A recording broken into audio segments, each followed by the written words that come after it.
Welcome to the Businesses Start Here podcast, hosted by David Vigliotti and Vigliotti and Associates. We're here to talk with business owners and business experts to inspire and encourage entrepreneurs.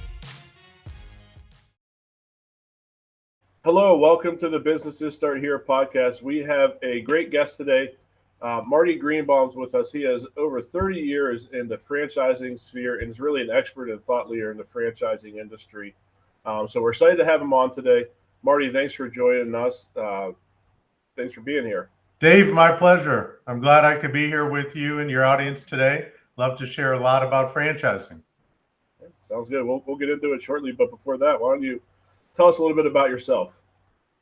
Awesome. Thanks, Dave. Dave, I kind of started my franchising career like 30 years ago. My family started a brand called Postnet. I don't know if you've seen those postal and business centers, kind of like UPS stores. Well, we started Postnet, and I was involved in about 500 stores opening when I was a young man.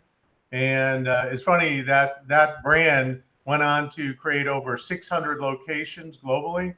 My brother Steve was on Undercover Boss. And actually, he was also chairman of the International Franchise Association. But, you know, we've been in that franchise space for many, many years, obviously. And what I did, my path was a little bit different. I decided to own a marketing company and start marketing companies. In my lifetime, I've had 2 marketing companies. But what's most relevant is this. I had a marketing company in franchising for 15 years. I've worked with over 120 franchise brands, being their marketing strategist. I had a big team. I built a reputation in franchising. I was at all the major conferences. I spoke at conferences. I even held some conferences. And nonetheless, I was in that good old boys network of franchising. But more importantly, I've spent a lot of time speaking and really working closely with franchise companies, helping them market their services to consumers, or helping them grow their systems in what they call franchise development marketing. So between hundreds of different conferences and shows and working with so many different clients like Ben & Jerry's and Smoothie King and Remax, Hertz Rent-A-Car, Famous Dave's Barbecue, Fast Signs, so many more. Now what I do is I'm what they call a franchise consultant. So what I really do, I'm a lucky guy, I do what I love to do. I help people kind of figure this franchising thing out, trying to helping them determine what franchises could be a good fit for them, kind of serving them as a franchise matchmaker and helping them really understand what they need to know before they buy. Okay? Yeah.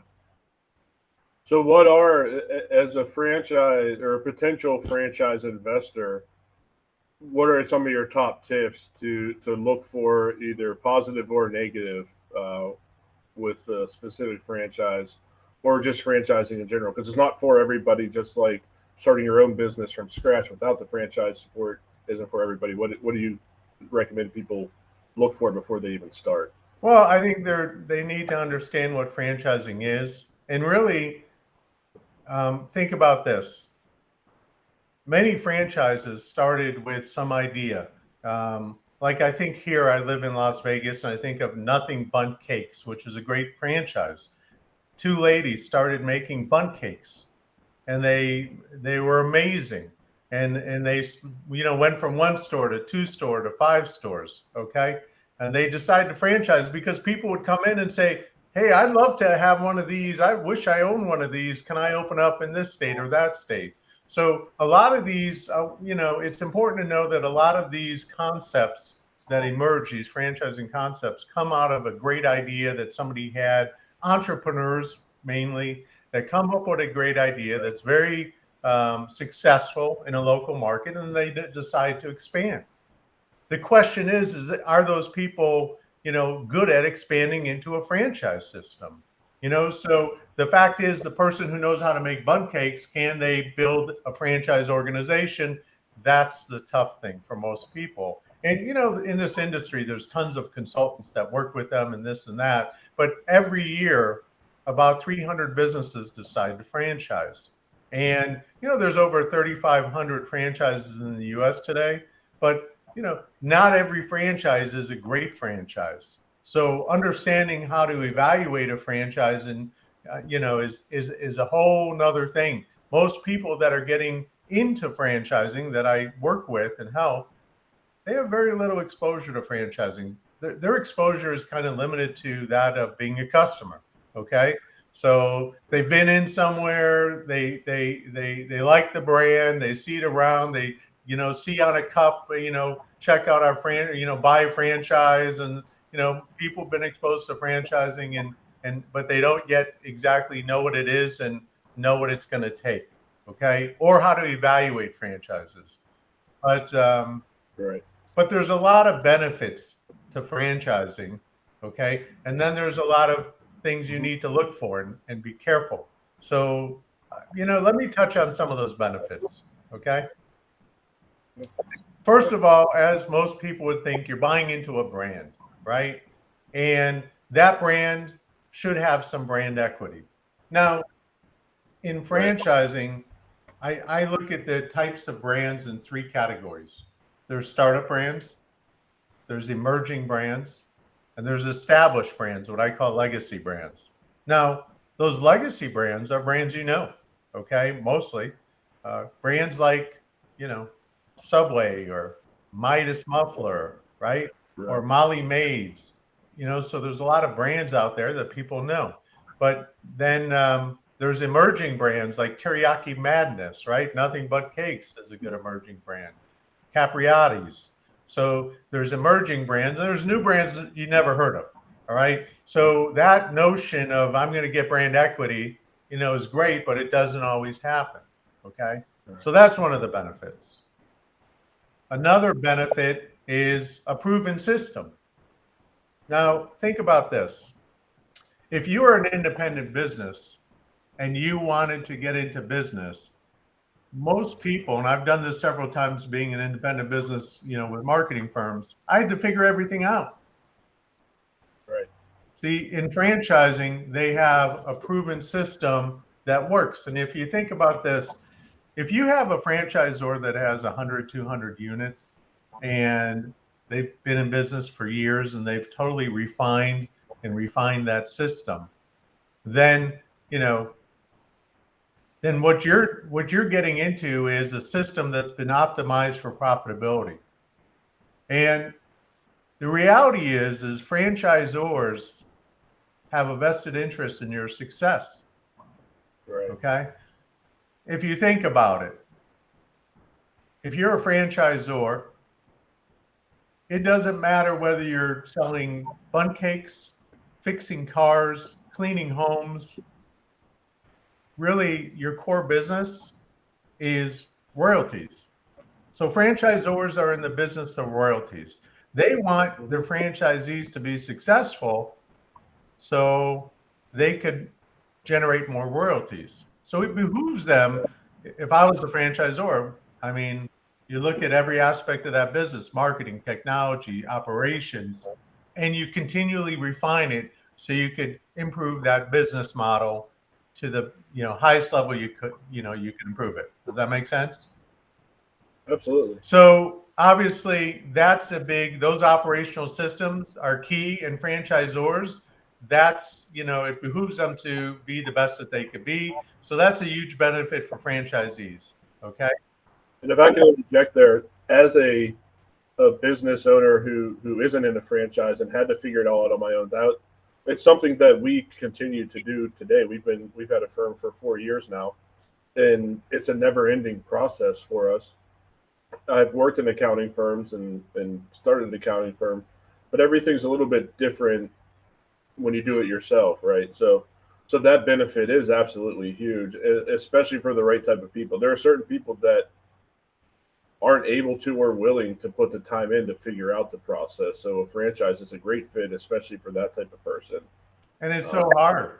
It's so hard. Most independent businesses, you're think about it. It's not like you could go to other independent, businesses that share your brand and talk to other owners and say, hey, what's your metrics on these areas? What's your KPIs, right? And as I know, being in business like you, most of my life, every time I, made a mistake, it cost me time and money, Yep. So a lot of times people say, well, I have to pay these royalties and I have to pay this franchise fee. But the thing is you have to weigh against is, well, where could you get into a system that's been highly refined to be profitable? And you have, not only do you have all that, but another key benefit is the support you get, right? So not only do you get the initial training, and this is kind of, here's a statistic that I think is pretty interesting.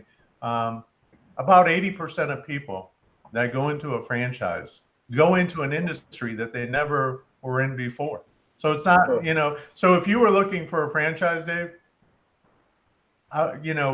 first of all, we could look at accounting related, and franchises, but there may be other franchises that you're just as well suited for because your skills and abilities that you've gained along the way, managing people, marketing your business, all the things you've learned are transferable to other businesses. Does that make sense? Yeah. I mean, business is business. There's obviously nuances in each type of business, whether it's product, service, different things like that. But business, at the end of the day, the skills, like you said, transferability of skills between different industries is massive. So that's a really good point. So, and the other thing you have with franchising is you have really sophisticated marketing. So take like a service company. If you wanted to open a painting company, okay? The fact is that, for you to rank on Google and try to do all that social media, listen, I don't know how many painters or service guys, but they're not marketers and they're busy. They're managing crews. They're developing bids. They're trying to keep up with everything, ordering supplies or whatever they may be doing, but they're busy and they don't have the time to market. So when you have a franchise system that not only has, these sophisticated systems, they have vendors for everything. They have social media vendors. They have vendors for handling reviews, so nonetheless, it becomes more turnkey where, being in a franchise means you'll rank probably better. You'll get more calls. And then that coupled with most of these companies have national call centers. Okay. So you don't have to answer the phone. You don't have to book appointments. You don't need that extra person that you'd probably pay, to have on salary for whatever, $25,000 to $35,000 a year, some type of admin type of person to schedule and do things. You don't need those people because they have national call centers that oftentimes not only, just set appointments, but in certain services like, pest control and other things, they actually could close the deal or, sign up a new customer, right? Yeah. So that's so the marketing's key. Another area is technology. Now, every business nowadays, if you're not using technology, you're kind of missing the boat. Okay. Right. If you don't have sophisticated systems, you're kind of, losing opportunity because these franchises, again, going back to the fact that, hey, we want to take a look at every aspect of this business and enhance that. And I think, when we think of the customer's perspective too, they're going to, customers have expectations. Okay.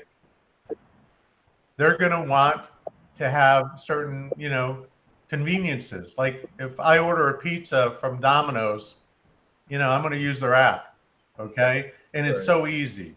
So, but even in service companies, they have routing software. Everything's tied in to a great customer experience. It comes up and to let them know the status of where their technician is. I mean, so all these things, like you could not, if you were an independent, you couldn't afford these things, right? Right. Yeah. They're buying them on a mass scale, and you're only paying a fraction of what you would pay if you had to pay for it. And here's one of the biggest benefits. Other franchisees. Now think about it. Here you are in business. You're operating a little bit in a vacuum as an independent. What if you had 100 other franchisees, 200 other franchisees? Now, you're not going to know them all, but you will go to annual conferences. You will make some friendships with other franchisees.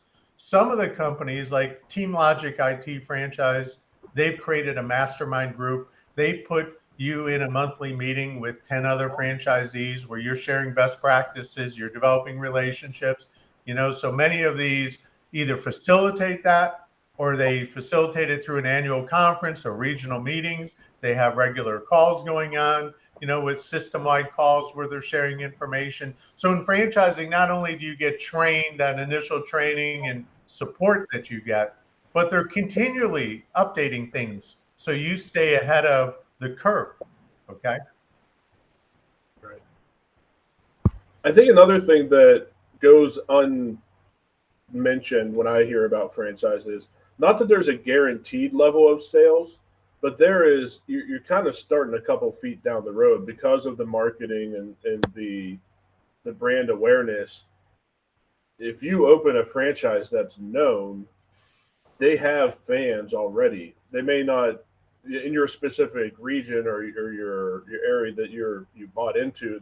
They may not be as plentiful as an area that's established, but it's kind of a pull sometimes instead of a push on the sales effort. Yeah, you're right about. Yeah, definitely.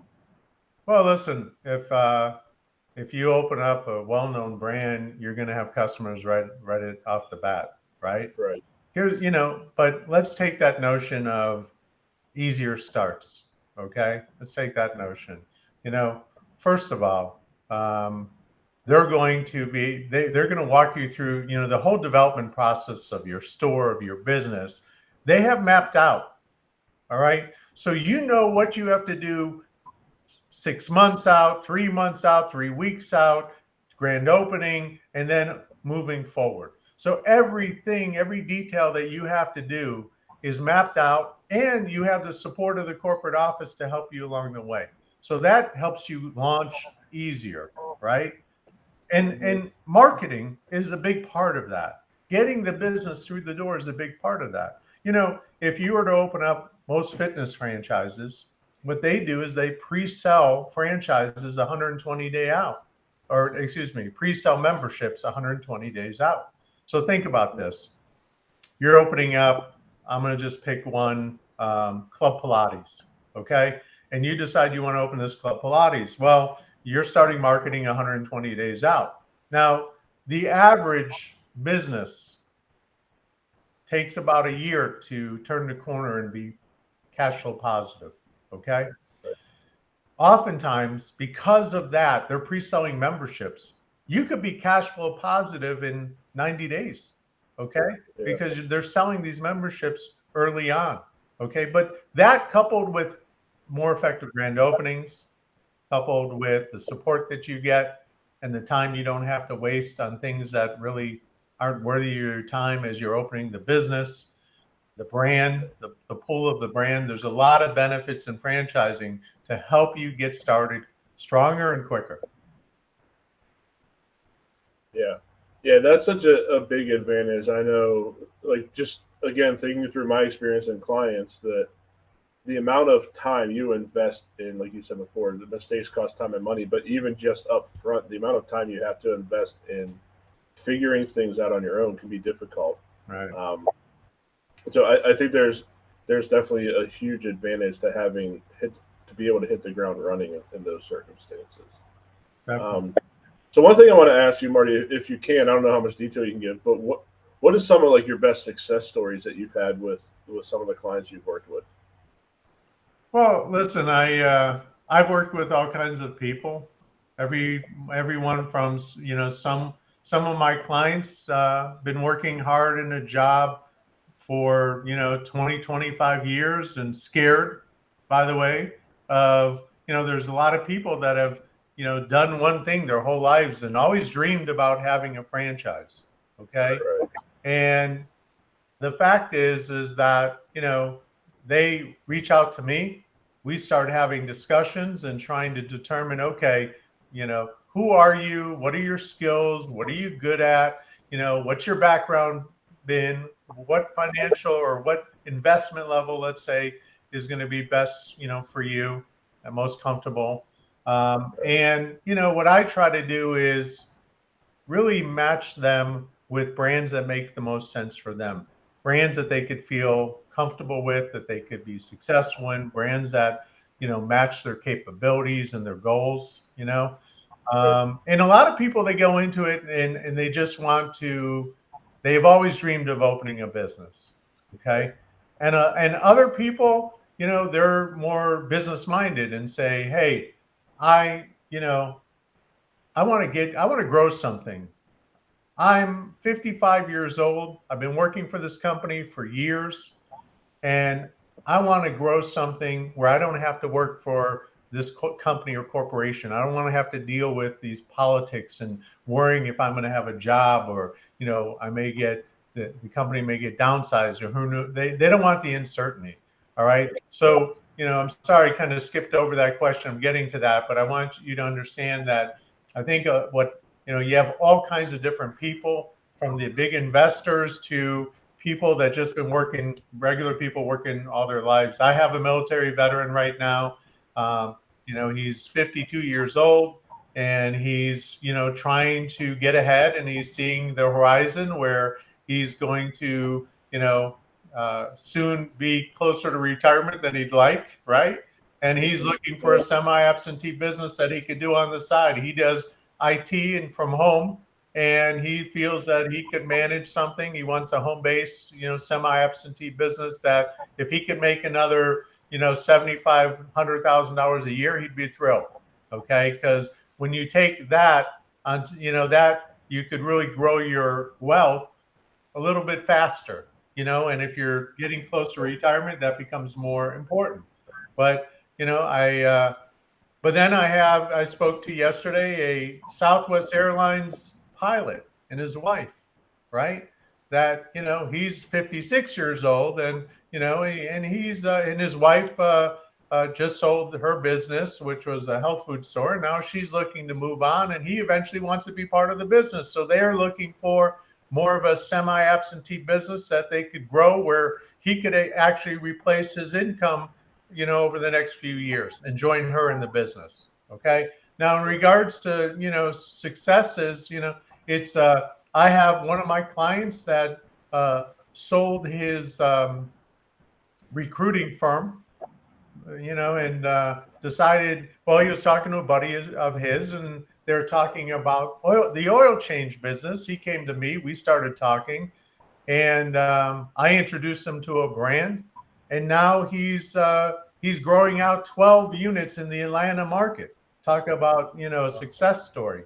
Have another gentleman up in South Dakota that, got into a franchise, a very unique franchise, where he's grown out 8 states, is a very big client. So there's everything from, IT to carpet cleaning. And, I have a couple last month that got into a 2 units for a brand called the Exercise Coach, which is exercising for over 50-year-olds, for 55 plus, which is a very neat brand.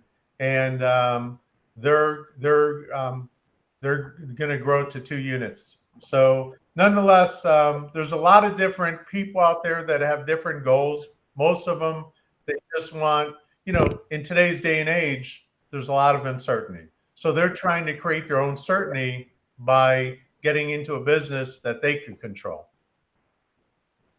Yeah. So one question as you were talking that kind of popped into my head, generally, what do you see the average age is of somebody getting into franchise? I'm sure it varies widely, but is there kind of a age group that you generally see more? Yeah, mid-50s. Mid-50s. Those are my guess based on this. Probably 75% of my clients are in their mid-50s. But it's so funny. I'll have a client here and there that is in their 20s. Right.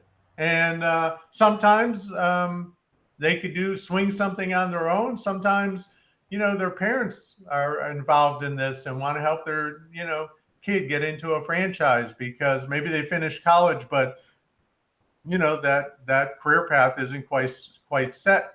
Right. And they're kind of entrepreneurial, right? So, yeah.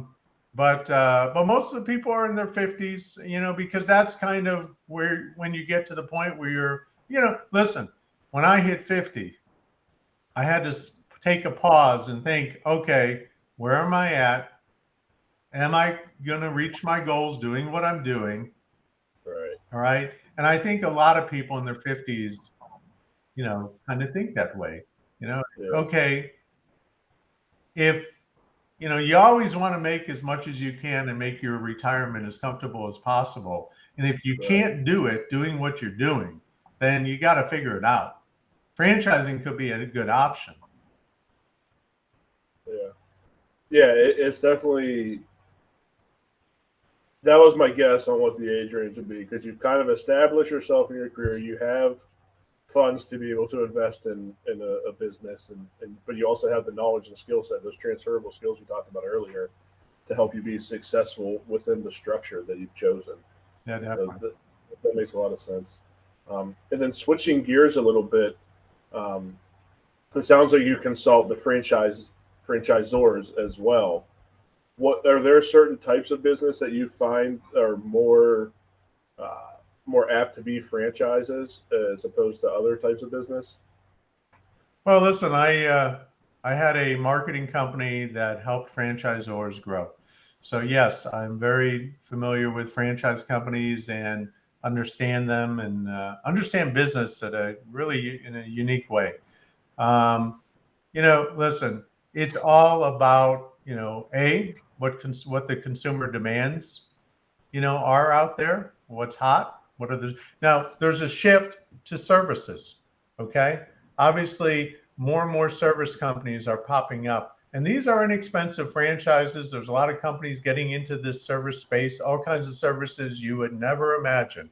Okay. But they're really good businesses. Like there's this business. Let me share with you this crazy business where, the big dumpsters that you have behind like industrial parks or construction sites. They're about 6 feet tall. They're, I don't know, like 15 feet long, 9 feet wide. So there is a franchise that there's this machine that goes in like a steamroller and crushes down and compacts all of the garbage in those bins. Okay. And that garbage, what happens is for businesses that, haul away trash, they have these big dumpsters. They spend tons of money, tens of thousands of dollars a year on their trash. And what ends up happening is those those businesses, what you do is you're saving them money. So this business, you're buying this piece of equipment that goes in and kind of compresses down the trash, saving companies more than 25%, even with the cost of the service. And Wow. that's a very unique, different service you would never think of, like is a franchise, but they do very well. So, listen, the service business is good. Good food concepts are still hot, but more people want, they want to, the sit down restaurant thing, more people want to take it to go. So anything that's portable is really hot right now, where you could, get a good meal, but have it either delivered through one of the delivery services or take it to go. That's pretty hot. So, listen, and working with franchisors, the key is they really have to have a good product, a strong brand, and really smart people, really talented people on their team to grow this into a franchise. Like I mentioned earlier, there are about 300 franchises that begin franchising every year, but not every one of those are even worth considering. Okay. Right. Now I don't do much consulting for, franchises on the marketing side anymore. I'm now focused on working with, people that are looking to get into franchising.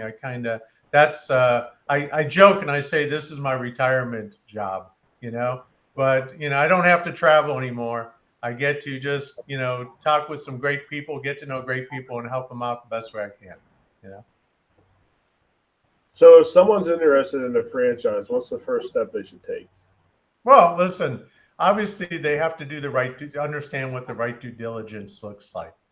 Most people that are interested in franchising, they're going to go online and they're going to look at various, what I'm going to call franchise portals or directories. and get a sense for what's out there. And that's okay. Okay. But here's what ends up happening. They start filling out forms online and they get barraged by calls from franchise salespeople. And of course, every franchise salespeople, they're going to be very responsive, and they're going to be, I hate to use this term, but kind of a little bit relentless, right? Because they're going to be following up with these people. And if they reach out and they start getting, if they reached out to 10 or 15, oh my God, the amount of calls they'll get. I talked to people that, reached out and somehow they got to me, thank God. And they said, yeah, I started looking and all of a sudden I was overwhelmed. Okay. So, listen, it's good to work with a franchise consultant like myself. There's a number out there, but the things that we do is, instead of you blindly going out and saying, okay, I'm gonna just look around at franchises. I like working out, so I'll look at fitness. I've seen food is, so everybody has these things in their mind like, hey, what's interesting to me? And, that's derived from experience, right? The fact is that a lot of people don't really understand, these franchises and the actual value that they bring. I talk to, when I coach my clients, I say, as we look at franchises, if you're paying a royalty, all right, it's what is the value are they providing? What's the strength of the brand? All the things that we talked about, the marketing, the technology, the training, the support, what makes their brand unique, what makes their operational systems unique, how strong their performance is. All right. But, getting that information in a very concise way. Now, think about it. If they talk to 10 franchise companies and they had to have, 3 or 4 conversations with each one to really get the information they need to make a decision to narrow things down, where I may have that knowledge base and be able to help them narrow it down so much faster. All right. So I help them narrow it down, but I also help them understand, hey, here's the questions you need to ask a franchise. Here's what you really need to know. Okay.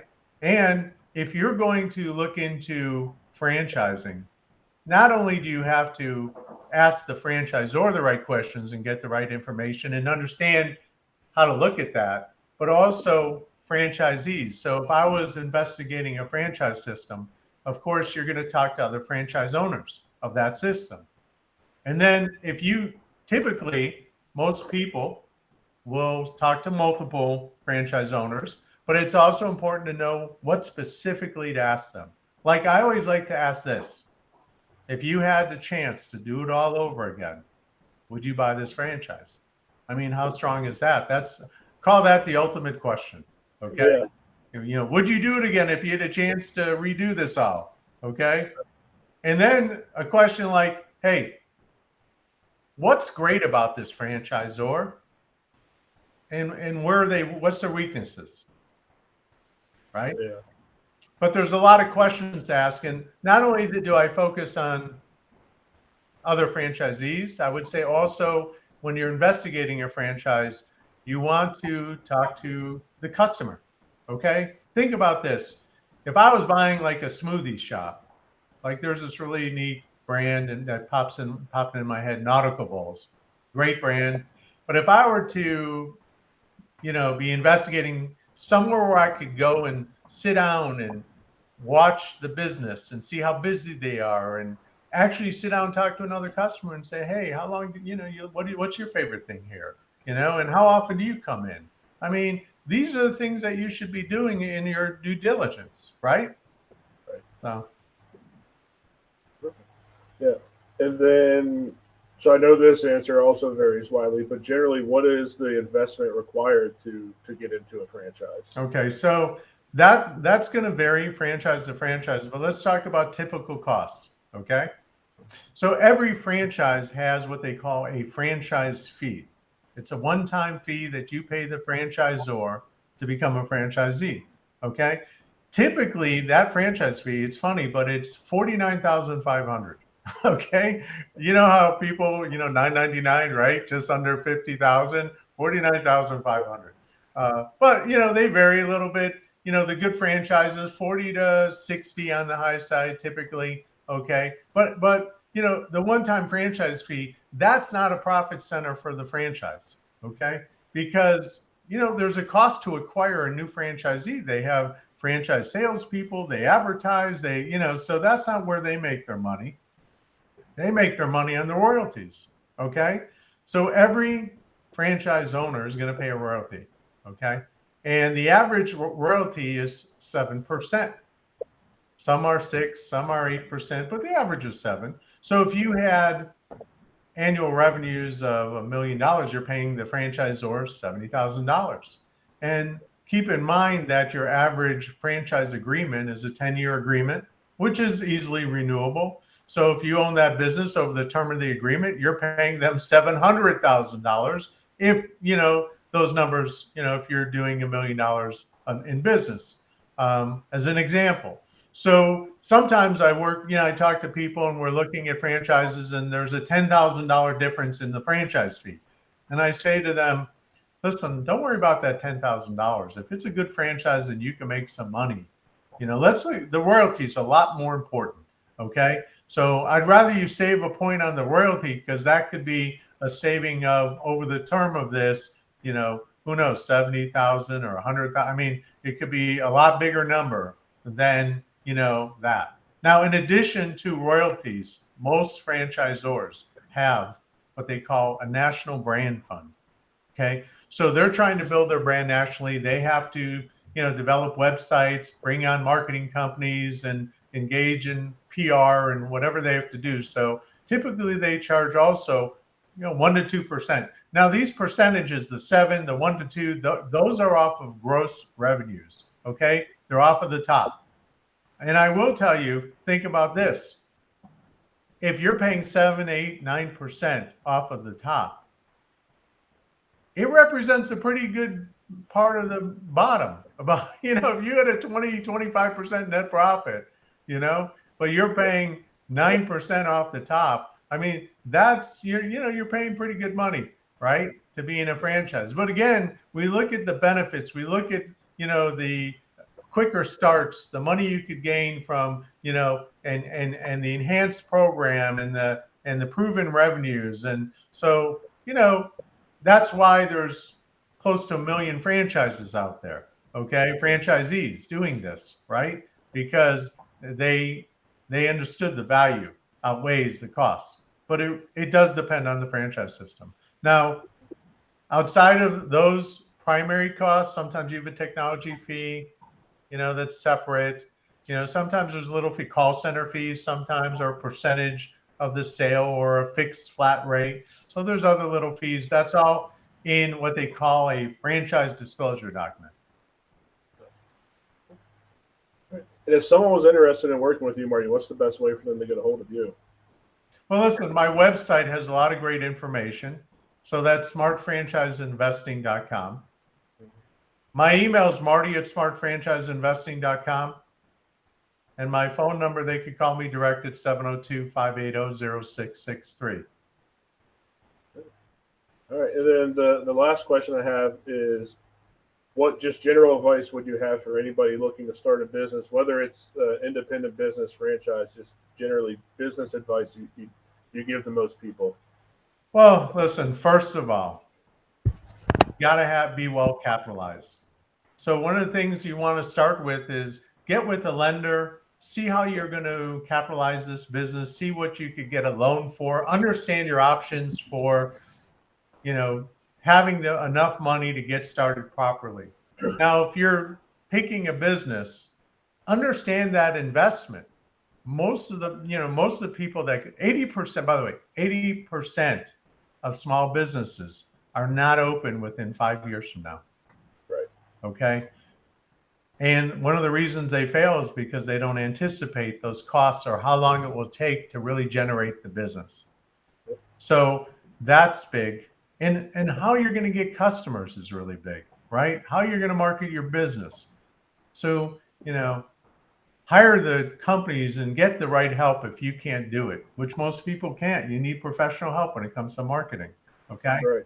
And then another key is make sure you structure your business where you're not working too much in the business, work on the business.